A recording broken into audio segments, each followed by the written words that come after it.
Assalamualaikum warahmatullahi wabarakatuh. Ustadz, ini kami dari Majelis Ta'lim Ummu Nabila. Ada yang bertanya, pengertian salat isyraq itu bagaimana Ustadz? Seperti apa? Pengertian sholat Salat isyraq isyraq. ya. Bismillahirrahmanirrahim.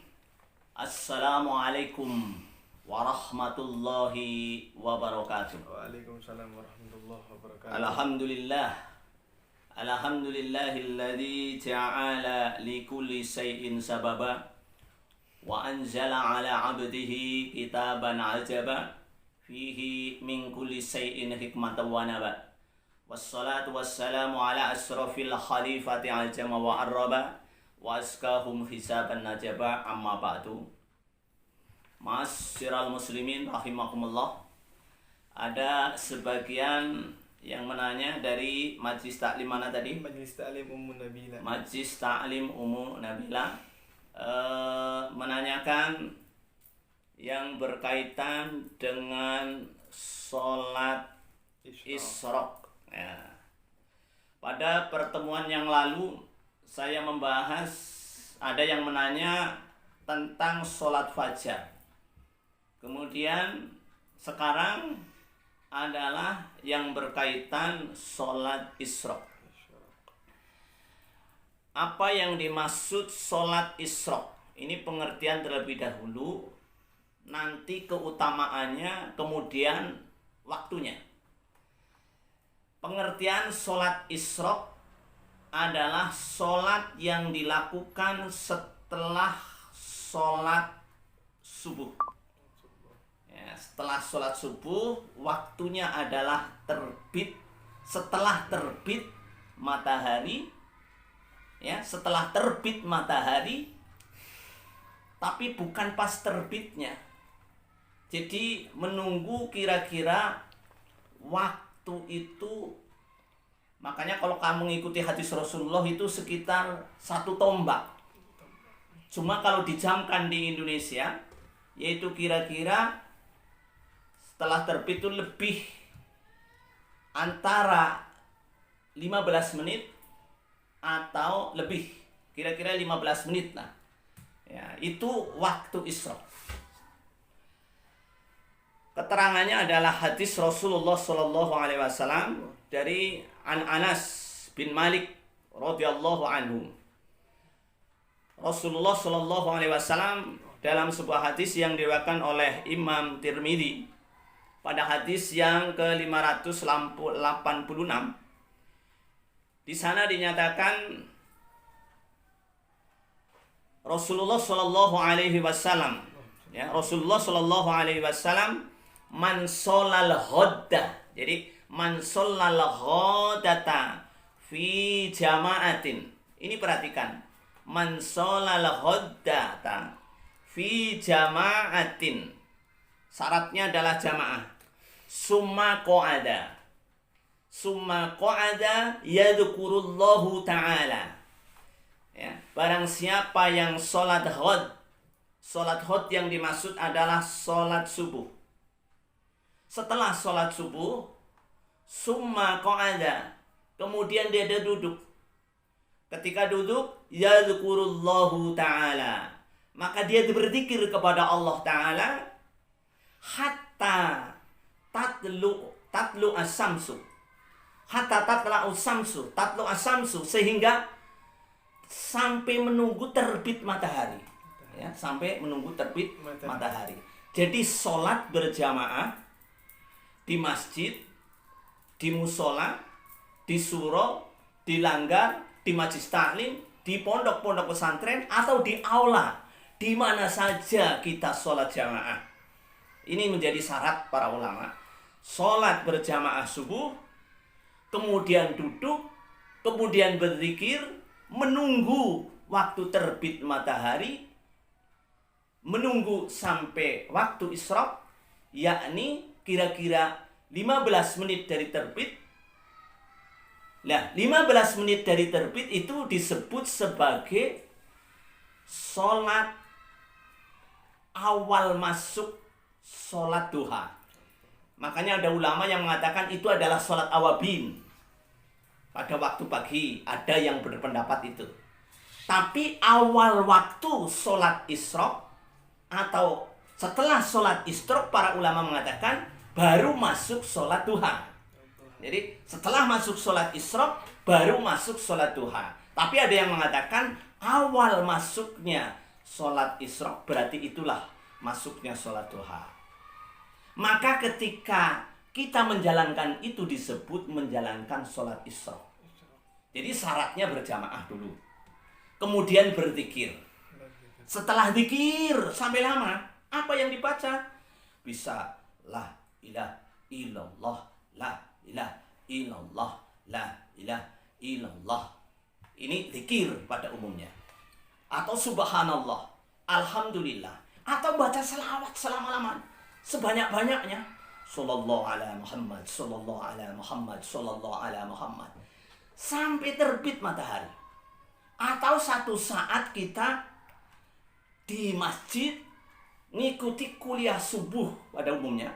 Kalau hari Sabtu atau kalau hari Minggu, biasanya ada kuliah subuh di satu masjid. Kita ikut sholat jamaah di sana, ikuti taklimnya sampai nunggu sholat terbit matahari, kemudian kita menjalankan sholat isyraq. Maka kata Rasulullah Shallallahu Alaihi Wasallam, kanat lahu ajru hajjatin wa umrotin. Maka orang itu akan mendapat nilai ibadah haji dan umroh tamatin. 3 kali Rasulullah mengatakan, orang yang jamaah subuh menunggu waktu dengan cara zikir kepada Allah sampai menunggu sholat isyraq, maka akan diberi pahala oleh Allah sama dengan ibadah haji dan umroh tamatin secara sempurna. Ini pada hadis yang pertama seperti itu. Apakah ada amalan yang seperti ini? Amalan yang luar biasa, hebat sekali. Jadi peluang besar bagi umat Islam, siapa saja yang mau melakukan sholat subuh berjamaah di masjid, di musola, dan tempat lain. Kemudian diterangkan dalam hadis yang lain yang diriwayatkan oleh Imam Tobroni. Ya, diterangkan di dalam riwayat Imam Tobroni, man sholat subha, man sholat subhi. Barang siapa yang sholat subuh, ya, barang siapa yang sholat subuh fi masjidi jama'atan. Ini diperkuat lagi. Sholat subuh di masjid, di musola, di aula, di langgar, di surau, di pondok pesantren. Kemudian ketika menjalankan sholat subuh itu jama'atan dengan cara jamaah. Yasbutu fihi, dia tetap, nggak kemana-mana. Makanya usahakan orang yang mau melakukan itu cari tempat yang kalau bisa di pojok. Jadi supaya jangan mengganggu orang lain karena mau niat melakukan sholat isyraq dengan sholat jamaah subuh. Di pojok supaya jangan mengganggu orang lain, duduk saja terus. Walaupun yang lain sudah pernah pergi, kita duduk. Menunggu waktu terbit matahari. Ketika waktu terbit kita tunggu. Sekarang di jam itu ada, di HP juga ada, gampang untuk menentukan waktu isyraq jam berapa. Ya kira-kira jam 6 lewat sekian, mungkin 5 menit atau berapa ya. Sekarang kita cari aja nanti di HP ya, di Google juga ada keterangannya itu waktu jam berapa, karena berubah itu waktu. Silahkan. Yang menjadi syarat di sini adalah jamaah. Loh, lalu kalau ibu-ibu ingin melakukan itu bagaimana? Nah, ini menjadi masalah. Atau orang yang jarang ke masjid bagaimana? Apakah bisa melakukan ini? Kalau misalkan ada seorang suami yang kebetulan nggak ke masjid, berjamaah dengan istrinya, berjamaah dengan anaknya, kemudian ingin melakukan sholat isyraq, lakukanlah itu. Atau seorang ibu yang biasanya ibu-ibu nggak pernah ke musola, nggak pernah ke masjid, lalu ingin melaksanakan pahala supaya mendapat pahala haji dan umroh, silahkan ibu-ibu menjadi imam untuk anak-anaknya, tentunya yang perempuan anaknya. Jadi ibunya menjadi imam, anaknya menjadi makmum yang perempuan, kemudian duduk di situ berzikir, baca selawat, baca zikir, baca Al-Quran, atau mentelaah Al-Quran, mempelajari tafsir dan sebagainya, sambil menunggu sampai waktu terbit matahari. Ya, sambil menunggu terbit matahari, menunggu kira-kira itu ada yang disebut dengan sholat isyraq. Ya, satu tombak. Ya, sekarang kurang lebih misalkan jam 6 lewat 5 menit, ya, misalkan nanti bisa lihat lagi ke sana. Coba, itu namanya orang yang telah melakukan sholat isyraq. Jadi sholat isyraq diawali dengan sholat subuh berjamaah, menunggu zikir, ya, sampai datangnya terbit matahari.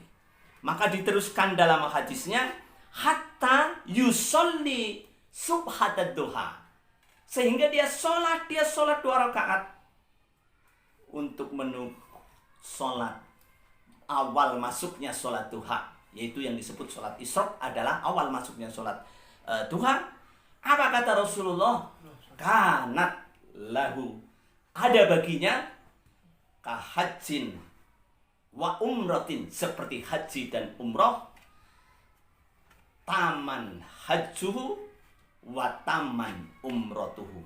Ini pada hadis yang kedua yang diriwayatkan oleh Imam Tabrani, sedangkan pada hadis yang pertama yang diriwayatkan oleh Imam Tirmidzi, semuanya adalah memperkuat bahwa sholat isyraq adalah sangat dianjurkan oleh Rasulullah SAW. Kalau bisa kita lakukan seminggu sekali. Kalau hari Sabtu bisa, hari Minggu bisa, hari Jumat bisa. Terserah kita, paling tidak seminggu sekali. Kalau nggak mampu, ya sebulan sekali. Kalau nggak mampu, ya ketika di bulan Ramadan kita bisa istiqomah melakukan sholat isyraq. Ya, melakukan sholat isyraq, caranya dengan cara berjamaah. Walaupun ada sebagian yang mengatakan tidak seperti itu, tapi mayoritas ulama syaratnya adalah berjamaah, duduk, berzikir sampai menunggu terbit matahari. Itulah waktu daripada sholat isyraq. Nilai pahalanya sama dengan haji dan umroh. Jangan sampai umat Islam haji nggak bisa, umroh nggak bisa, menjalankan ini nggak bisa lagi, lalu nunggu apa lagi? Inilah belas kasihnya Allah kepada umatnya, belas kasihnya Rasulullah kepada umatnya. Bagi orang yang belum mampu untuk haji dan umroh, silahkan melakukan sholat jamaah subuh dengan isyraqnya. Insya Allah akan diberi pahala sama dengan haji dan umroh. Mudah-mudahan paham ya. Insyaallah. Mudah-mudahan pertanyaan ini bermanfaat bagi kita, khususnya Majelis Ta'lim Umum dan Debela, dan insya Allah bermanfaat untuk kaum muslimin pada umumnya di mana berada. Kiranya cukup sekian. Wallahu yahdi ila rasyad. Wassalamualaikum warahmatullahi wabarakatuh.